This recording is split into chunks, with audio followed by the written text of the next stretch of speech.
زنا اور چوری کرے گا تو اپنی رحمت تجھ سے بھی روک لوں گا۔ آج بتاؤ کیا مسلمان زنا نہیں کر رہا ہے؟ کیا مسلمان چوری نہیں کر رہا ہے؟ چوری اور زنا مسلمانوں کے اندر کس قدر گھر کر چکی ہے۔ اب تو مسلمانوں کی مسجدوں سے بھی چوری ہوتی ہے۔ بتاؤ کیا مسلمانوں کی مسجدوں میں کافر آتے چوری کرنے کے لیے؟ بلکہ تمہاری مسجد کے جو ہے وہ چھوٹے چھوٹے مگ ہوتے ہیں اس کو بھی زنجیر سے باندھنا پڑتا ہے تاکہ کوئی چرا کر نہ لے جائے۔ بلکہ پیاؤ پر جہاں پانی پلایا جاتا ہے وہاں کے گلاس بھی زنجیروں سے باندھنے پڑتے ہیں تاکہ یہاں سے لوگ گلاس چرا کر نہ لے جائے۔ جو قوم پیاؤ پر گلاس نہ چھوڑے، جو قوم مسجد کے استنجا خانے کے اندر استنجا کے لوٹے نہ چھوڑے، وہ قوم کس طریقے سے ترقی کر سکتی ہے؟ مسلمانوں ایک تم ہی تھے۔ اللہ اکبر، چوری تو دور کی بات ہے، اگر کسی کی گری ہوئی چیز قیمتی دیکھ لیتے تھے تو اس کو اٹھاتے نہیں تھے اس تصور کے ساتھ اگر میں اس کو گری پڑی چیز کو اٹھا لوں گا اور اس تک پہنچاؤں گا نہیں، اس بندے تک پہنچاؤں گا نہیں تو قیامت کے دن اللہ کی بارگاہ میں منہ کیا دکھاؤں گا۔ ویسے بھی اسلام کا یہ قانون ہے کہ گری پڑی چیز کو اٹھایا نہ جائے بلکہ اس کو وہیں پر پڑے رہنے دیا جائے۔ وجہ یہ ہے کہ جو چیز وہیں پڑی رہے گی وہ ڈھونڈتے ڈھونڈتے آئے گا تو اس کو اٹھا لے گا۔ یہاں تو حال یہ ہے، ایسی گندی نیت ہو گئی آج کے مسلمانوں کی کہ اللہ اکبر، گری پڑی چیز تو اپنی جگہ ہے، بہت زیادہ مذہبی لوگوں کو بھی دیکھا جاتا ہے کہ ان کی نگاہیں ترچھی ٹیڑھی ہوتی ہے کہ کوئی چیز اٹھا لوں۔ بلکہ آج کل تو ماں اگر 1 روپے کا سکہ زمین پہ پڑا ہوا دیکھتی ہے تو کان میں بچے سے کہتی ہے اٹھا لے۔ میرے آقا صلی اللہ علیہ وسلم کے غلاموں، یہ 1 روپے کا سکہ قیمتی نہ تھا لیکن ماں نے 1 روپے کا سکہ اس بچے کو دکھا کر کے کہا اٹھا لے، گویا کہ اپنے بچے کو چور بنانے کا پہلا راستہ دکھا دیا۔ میرے آقا صلی اللہ علیہ وسلم کے دیوانوں، آپ سے پوچھنا چاہتا ہوں ہم کیا تھے اور کیا ہو گئے؟ مجھے ایک بہت پیارا سا واقعہ یاد آتا ہے جو میرے قائد، میرے امیر نے مجھے بتایا تھا۔ واقعہ یوں ہے کہ دلی کی جامع مسجد میں ایک انگریز جو ہے،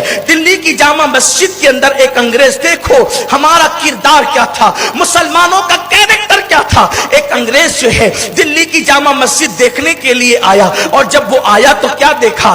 ایک کٹے ہوئے پیر والا انسان، ایک کٹے ہوئے پیر والا انسان جو ہے وہاں دلی کی جامع مسجد کے دروازے پہ بھیک مانگ رہا ہے۔ اللہ اکبر، اس انگریز نے جو ہے اس کٹے ہوئے انسان کو بھیک دینے کے لیے اپنی جیب سے اپنا بٹوا نکالا اور بٹوا نکال کر اس کو بھیک دی اور پیچھے کی جیب میں اس نے جیسے ہی بٹوا ڈالا تو اس کی توجہ نہ گئی اور اس نے وہ بٹوا پیچھے ڈالنے کی بجائے اس کے ہاتھ سے چھوٹ گیا۔ اس کو ایسا لگا کہ بٹوا جو ہے وہ جیب میں چلا گیا لیکن بٹوا زمین پر گرا اور وہ آگے نکل کر کے چلا گیا۔ اس فقیر کو یہ پتا چلا کہ جو انگریز نے مجھے بھیک دی تھی اسی کا یہ بٹوا زمین پہ گرا ہے۔ اس نے سوچا اب انگریز تو مسافر تھا اس لیے کہ وہ تو سیر و تفریح کے لیے آیا تھا۔ اس فقیر نے یہ سوچا اب اس کو کوئی دوسرا اٹھا کر خیانت نہ کرے، اس لیے اس نے اس کو اٹھا کر کے اپنے پاس رکھا اور روزانہ وہ بٹوا ساتھ میں لاتا، اس کو کھول کر کے بھی نہیں دیکھا۔ فقیر تھا لیکن دل کا مالدار تھا، فقیر تھا، بے عزت دنیا سمجھ رہی تھی لیکن دل کا عزت دار تھا۔ ہاتھوں کی کنگالی کوئی کنگالی نہیں ہوتی، دلوں کی کنگالیاں ہوتی ہے۔ ارے کیا سفید کپڑے پہن کر پلسر پر نکلتے ہو چوری کرنے کے لیے؟ یہ نامردی ہے، نامردی۔ جینس اور ٹی شرٹ پہن کر بن ٹھن کر کے کافروں کے میلوں میں جا کر کے چوریاں کرتے ہو، اسلام کو بدنام کرتے ہو۔ ٹوف ہے تمہاری زندگی پہ، نامرد ہو تم، اس لیے کہ مردوں کا کام چوری کر کے اپنے مذہب کو بدنام کرنا نہیں ہوتا بلکہ بازوؤں کی قوت سے کما کر کے خود کو ترقی پہ لے جا کر پوری قوم کو ترقی پر لے جانا ہوتا ہے۔ میرے پیارے آقا صلی اللہ علیہ وسلم کے دیوانوں، بھیک مانگنا بھی اسلام میں عیب ہے لیکن اگر انسان مجبور ہو جائے تو مانگ سکتا ہے۔ پیر کٹے ہوئے بندہ بھیک مانگ سکتا تھا، روزانہ بٹوا لاتا ہے، آنے والوں کو غور سے دیکھتا ہے، روزانہ بٹوا لاتا ہے، آنے والے کو غور سے دیکھتا ہے۔ اتفاق سے کئی مہینے